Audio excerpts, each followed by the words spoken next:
अस्सलाम वालेकुम बच्चों। बच्चों, सेकंड टेट का जो सेकंड फेज था उसका कन्वर्टेड राउंड की लिस्ट पब्लिश हो चुकी है। तो लिस्ट भी पब्लिश हुई है, साथ साथ आपको लॉगिन भी मिलेगा और कुछ सूचना भी आई है। तो कैसे चेक करना है, सूचना क्या है, सारी डिटेल थोड़ा डिटेल में समझने की कोशिश करते हैं। ठीक है, उससे पहले जो बच्चे सेकंड टेट की तैयारी सी टेट की तैयारी कर रहे होंगे, खास करके इंग्लिश और उर्दू मीडियम के बच्चे, ऑनलाइन और ऑफलाइन जो बैचेस है वो 25 अगस्त 2025 से शुरू होने वाली है। मतलब 25 अगस्त से नई बैच शुरू होने वाली है, वैसे बैचेस चालू है। जो भी इंटरेस्टेड बच्चे हैं तो वो बच्चे, यहाँ पे कॉन्टेक्ट डिटेल है। ऑफलाइन के लिए कॉन्टेक्ट नंबर है, कॉन्टेक्ट एड्रेस है, और ऑनलाइन के लिए कॉन्टेक्ट नंबर है। आपको डिस्क्रिप्शन में भी डिटेल मिलेगी, वहां जाके कॉल कर लेना। सीटेट में बहुत अच्छे रिजल्ट आते हैं, 80% बच्चे पास होते हैं अपनी क्लास से।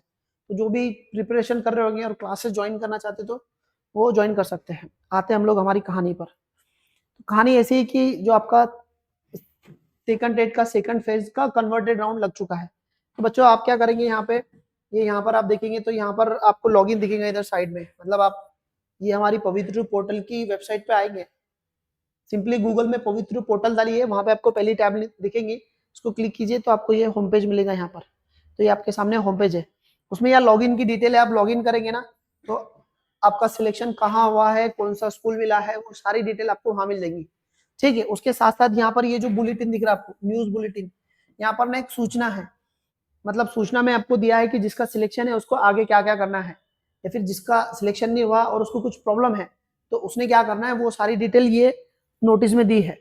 और तीसरा मैं आपको ना उसकी पूरी लिस्ट बताता हूँ, सिलेक्टेड जो बच्चे हैं जिनको रेफरेंसेस आए हैं उनकी सारी लिस्ट बताता हूँ मैं आपको। ठीक है, तो यहाँ पर आप मोटा मोटा अगर लॉगिन करेंगे, यहाँ पे ये बुलेटिन पे जाएंगे तो यहाँ पर ना आज की डेट में देखो, यहाँ पर ये यहाँ पर दिख रहा होगा आपको 14 अगस्त 2025 की यहाँ पर सूचना है। तो ये डाउनलोड करनी है आपको, जो कि मैं अभी आपको समझाने वाला हूँ। बट आपने डाउनलोड करके खुद भी पढ़ना और मैं आपको हिंदी में अपनी आम भाषा में समझाने की कोशिश करूंगा। ठीक है, उसके बाद में लिस्ट बताऊंगा आपको। तो क्या है सूचना, देखते हैं। तो यहाँ पर ये देखो, इसका सूचना ये सामने आपकी 14/8/2025, मतलब अभी की सूचना है, आज ही की। तो जो सिलेक्टेड बच्चे हैं उनके बारे में क्या क्या है, थोड़ा एक एक करके हिंदी में समझाता मैं, या फिर हमारी आम भाषा में समझाता। तो ये जो मतलब दूसरा जो फेज था ना, सेकंड टप्पा, जो दूसरा फेज था उसका ये कन्वर्टेड राउंड है ना, कन्वर्टेड राउंड है।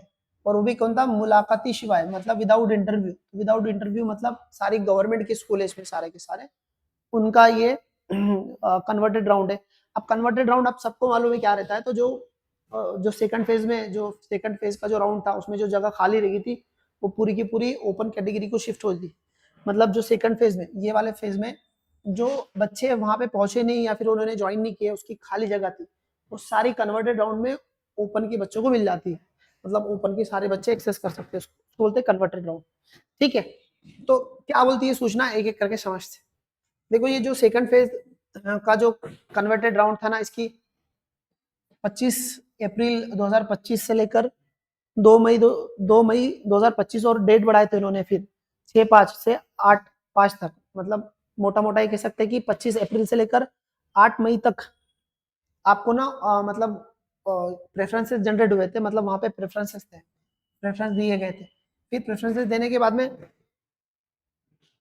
जो भी रिजर्वेशन की कैटेगरी थी, जो भी सब्जेक्ट थे, जो भी रिजर्वेशन की कैटेगरी थी, जो भी 1 से लेकर 5, 5 से लेकर 8, 8 से लेकर 12, जो भी कैटेगरी थी, जो भी रिजर्वेशन थे, जो भी समांतर रिजर्वेशन थे, वो सारे कैलकुलेट, और जो सब्जेक्ट की जगह खाली थी वो सब कैलकुलेट करने के बाद में 21 मई को लिस्ट पब्लिश हुई थी, किसकी, सेकंड फेज की।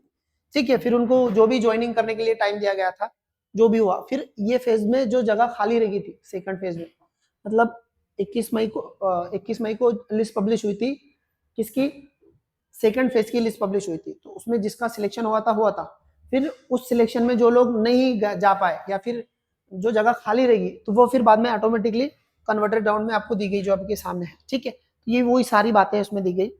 अब बाद में जो भी अपने प्रेफरेंसेस लॉक किए थे वो सारी डिटेल है, मतलब जो आपने किया है वही है, सब समझाने की कोशिश की उसने। तो ये बातें आपको पता ही है, मैं डिटेल में नहीं जाता।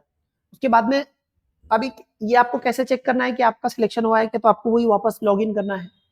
आपको वेबसाइट पे जाना है वो पवित्र पोर्टल की, और वहाँ पर आपको लॉगिन करना है। लॉगिन करने के बाद में आपको विदाउट इंटरव्यू सेकंड फेज वो सारी डिटेल आपकी प्रोफाइल के अंदर में है, जो आपको पता है, जो आपको मिल जाएगी उसमें, तो टेंशन का काम नहीं, आपको ये सारी बातें पता है। उसमें आप क्या करेंगे, ये सब view the preferences status check करेंगे ये वाला, तो आपको सब समझ में आ जाएगा लॉगिन करने के बाद में। तो मैं इसको डिटेल 1 बाय 1 समझाते नहीं बेटा, बिकॉज आपको पता है क्या है। तो आपकी प्रोफाइल में आपको क्या करना है, व्यू प्रेफरेंस स्टेटस, आपको वहाँ सब दिख जाएगा आपका सिलेक्शन हुआ है कि नहीं हुआ है। अगर आपका सिलेक्शन हुआ है तो आपको क्या करना है, फिर आगे उसकी बारे में बोला है, मतलब आपका सिलेक्शन हो गया तो आपको क्या करना है। अब देखो जाहिर है कि आपका सिलेक्शन हो गया, तो जो भी स्थापना, मतलब जो भी स्कूल आपको मिला होगा, तो वहाँ का, जैसे मान लो आपका किसी कॉरपोरेशन में हुआ होगा, कॉरपोरेशन में, ठीक है, आपका कॉरपोरेशन में होगा या फिर जिला परिषद के स्कूल में होगा, झड़पी के स्कूल में, तो जहां भी आपका हुआ वहां आपको कांटेक्ट करना है। मतलब कॉरपोरेशन हुआ तो कॉरपोरेशन में शिक्षण अधिकारी से कांटेक्ट करना है, जिला परिषद में हुआ तो जिला परिषद के शिक्षण अधिकारी से आपको कांटेक्ट करना है, जो भी स्कूल हुआ तो जो भी होता आपको कांटेक्ट करना है। कॉरपोरेशन या जिला परिषद भी आपको मेल करेंगे वहां से, और कांटेक्ट भी, कॉल भी करेंगे आपको, अब वो भी कॉल करेंगे और आपने भी उनसे कोऑर्डिनेट करना है। मतलब ऐसा नहीं है कि आप उनके भरोसे पे बैठे रहेंगे, आपने भी खुद कॉल करना है और डिटेल जानकारी लेना है।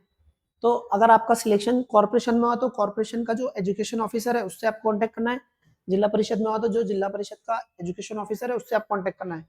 फिर वहां पर जो भी सिलेक्टेड बच्चे हैं वो सब जमा होते हैं, और फिर वहां पे डॉक्यूमेंट वेरिफिकेशन के लिए एक डेट दी जाती है, ताकि आप जाके वहां पे डॉक्यूमेंट वेरीफाई कर सके, और फिर वहां से जो आगे की प्रोसेस आपको वही करना रहती है। अब पवित्र पोर्टल और परीक्षा परिषद से आपका कोई संबंध रह नहीं जाता, अब डायरेक्ट आप गवर्नमेंट और उसके उसमें, अब आपका जो सिलेक्शन हुआ है वो उसकी उसकी डिटेल भी उनको भी जाती है, वहाँ पे जो भी इदारे में आपका हुआ है, कॉर्पोरेशन में या जो भी स्कूल में, वहाँ पे उसकी डिटेल ऑटोमेटिकली चली जाती है। तो यहाँ पर आपको उनको कांटेक्ट करना है, ठीक है। उसके बाद में आपको वही, आपको डॉक्यूमेंट जो आपने सेल्फ सर्टिफिकेशन किया था उसमें जो डॉक्यूमेंट, जो डिटेल भरी थी, वो डॉक्यूमेंट आपको सब लेके जाने हैं, वही बात कहने की कोशिश की उसमें, ठीक है। ये वही सब बात है पवित्र पोर्टल पे। हाँ, जिसको मतलब अभी ये जो कन्वर्टेड राउंड हो रहा, इससे किसी को दिक्कत है, यानी किसी की कोई कंप्लेन है, कोई ग्रीवियंस है, उसको लगता है कि मेरा होना चाहिए था नहीं हुआ, या फिर आपका जहां होना चाहिए था वहां नहीं हुआ, जो भी आपकी प्रॉब्लम्स है, ठीक है, तो आपको इस मेल पे, है ना, इस मेल पे मेल करना है, ठीक है। यहाँ आपको मेल करना है। अब मेल कैसे करना है, तो उसकी डिटेल नीचे है। यहाँ पर बहुत सारी बातें की गई है, उसने कहा कि एक साथ मतलब फाइल बना के या बहुत सारे मेल एक साथ करके मत करो, या आप सीधा सीधा एक ही मेल करो आपके नाम से, और कोई संस्था है, कोई ऑर्गेनाइजेशन है, कोई एनजीओ है ना, तो उनको यहाँ पर मेल करने के लिए मनाही की गई है, तो कोई मत करो। जो बच्चों की दिक्कत है, जिनका सिलेक्शन से रिलेटेड है, वो इस पे मेल करो। अब मेल कैसा करेंगे, तो उसके लिए उन्होंने क्या किया, यहाँ पे ये पूरा फॉर्म दिया है यहाँ पे कि आपको कैसा, आपकी कंप्लेन जो भी है, तो ये फॉर्मेट दिया आपने, ये फॉर्मेट में पूरी डिटेल आपकी भरना, सही सिक्का करके उसको मेल कर देना उस पर, वो जो मेल आईडी दी है उस पर, ठीक है, ये करना है। उसके बाद में बच्चों ये जो है यहाँ पर ये लिस्ट है, बड़ी सी, बहुत बड़ी लिस्ट है। तो यहाँ पर आपका जो भी बच्चों का सिलेक्शन हुआ है वो उनकी लिस्ट है। मैं ये लिस्ट है ना अपने जो टेलीग्राम है उस पर ग्रुप में शेयर कर दूंगा, या व्हाट्सएप ग्रुप में भी डाल दूंगा अपने सारे, और अब तक वो लिस्ट मिल चुकी होंगी, मुझे गारंटी है, ठीक है। उसके अलावा अगर आपकी कोई भी प्रॉब्लम है तो कमेंट करके मुझे पूछिए, आपका सिलेक्शन से रिलेटेड, अगर खास करके उर्दू मीडियम के बच्चे और इंग्लिश मीडियम के बच्चे, आपकी कोई भी दिक्कत है ना तो कमेंट में बताइए, ठीक है, मैं आपको वहां से सोल्यूशन देने की पूरी कोशिश करूंगा। ठीक है बच्चों, तो अभी के लिए इतना ही है, जल्दी मिलते हैं कुछ नई अपडेट में, तब तक के लिए बाय बाय, अल्लाह हाफिज।